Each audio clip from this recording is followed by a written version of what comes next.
మీరు లక్షణాల గురించి అడిగారు కాబట్టి, సో క్యాన్సర్ లక్షణాలు గురించి సింపుల్గా చెప్పాలంటే caution is a simple mnemonic. C అంటే changes in bowel and bladder habits, అంటే మలమూత్ర విసర్జనలో ఇటీవల మార్పులు వచ్చాయి.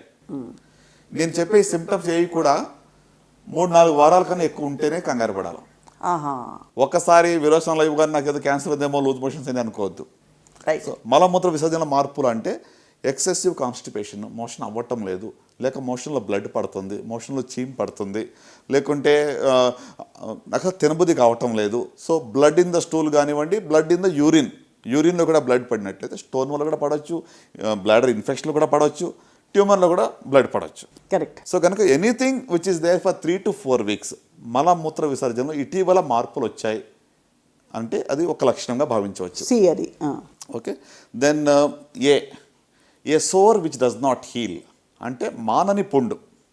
శరీరంలో ఏ భాగంలో అయినా కూడా మానని పుండు ఉంటే నిర్లక్ష్యం చేయకూడదు. నొప్పి లేకపోయినా పర్వాలేదు, మానని పుండు ఉంటే వెంటనే డాక్టర్ని సంప్రదించాలి. దాన్ని రాచపుండని ఊరికే అనలేదు. అంటే మానని పుండు ఎందుకంటే, ఫర్ ఎగ్జాంపుల్ మీరు టంగ్ బైట్ అయిందని నాలుగు ఖర్చుకుంటే చిన్న పుండు అవుతుంది, వారం 10 రోజుల పుండు మానిపోతుంది. అవును. సో మీకు 2-3 weeks అయింది, పుండు అలాగే ఉంది అంటే మాత్రం నిర్లక్ష్యం చేయవద్దు. Right. So that is number 2. Right. తర్వాత యూ అంటే అన్యూజువల్ బ్లడ్ డిశ్చార్జ్, బ్లడ్ కానివ్వండి, వైట్ డిశ్చార్జ్ కానివ్వండి, లేకుంటే రక్తస్రావం కానీ ఎక్కువగా విన్నట్లయితే అది క్యాన్సర్ యొక్క సిమ్టమ్.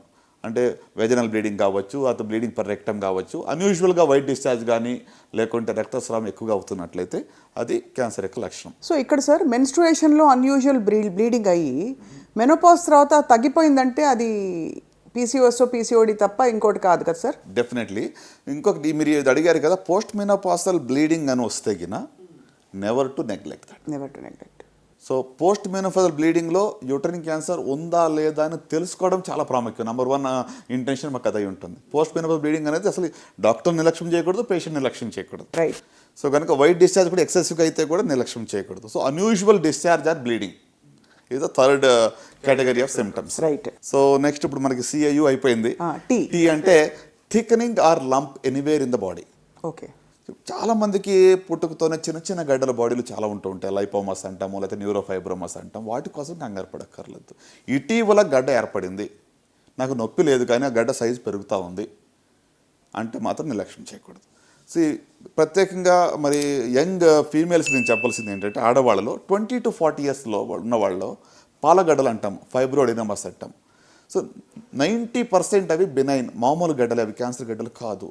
సో నాకు రొమ్ములో కనుతుంది కాబట్టి ఏదో క్యాన్సరా అని కూడా ఊరుకునే కంగారు పడద్దు. రైట్. బట్ మీకున్న కణితి బినైనా లేక మ్యాలిగ్నెంట్ అని తెలుసుకోవడానికి మాత్రం ఒకసారి డాక్టర్ని సంప్రదించండి. సో ఇటీవల కణితి రొమ్ములో కానీ శరీరం ఏ భాగంలో అయినా కూడా కొత్తగా కణితి ఏర్పడి అది సైజు పెరుగుతూ ఉంది, నొప్పి లేకుండా ఉన్నా పర్వాలేదు, దాన్ని మాత్రం నిర్లక్ష్యం చేయకూడదు. So that is thickening or lump anywhere in the బాడీలో ఎక్కడైనా కూడా కొత్తగా కణితి ఏర్పడడం. రైట్. సో నెక్స్ట్ ఐ అంటే indigestion or difficulty in swallowing, అంటే అజీర్తి అవుతా ఉంది, మృంగలేకపోతున్నాము, నీళ్లు లేకపోతే గుట్టక వెళ్ళటం లేదు. అంటే లిక్విడ్స్, ద్రవ పదార్థాలు ఈజీగా తీసుకోగలుగుతున్నాం కానీ చపాతీలు కానీ లేకుంటే హార్డ్ ఫుడ్ నేను తీసుకోలేకపోతున్నాను, మింగలేకపోతున్నాను అంటే దట్ ఈస్ ఒక లక్షణంగా మనం భావించవచ్చు. ఫుడ్ పైప్ క్యాన్సర్కి లక్షణం అయి ఉండొచ్చు. సో ఆ గుట్టక వేయాలని నీళ్లు లేకుండా లోపలికి వెళ్ళట్లేదు, నేరోయింగ్ అయిపోయింది, ఈజీగా వెళ్ళటం లేదు. సో అది ఒకటి. Indigestion or difficulty in swallowing, మింగడానికి ఇబ్బందిగా ఉంటాం. ఓ అంటే obvious change in the birth mole, పుట్టు మచ్చలు చాలామందికి ఉంటాయి. ఇటీవల ఆ యొక్క పుట్టు మచ్చలో మార్పు వచ్చింది, సైజ్ పెరుగుతూ ఉంది, ఇచ్చింగ్ అవుతూ ఉంది, బాగా దురద వస్తుంది, లేక బ్లీడింగ్ అవుతుంది అంటే మాత్రం వెంటనే డాక్టర్ సంప్రదించాలి. పుట్టు మచ్చలో మార్పులు ఇటీవల వస్తాయి.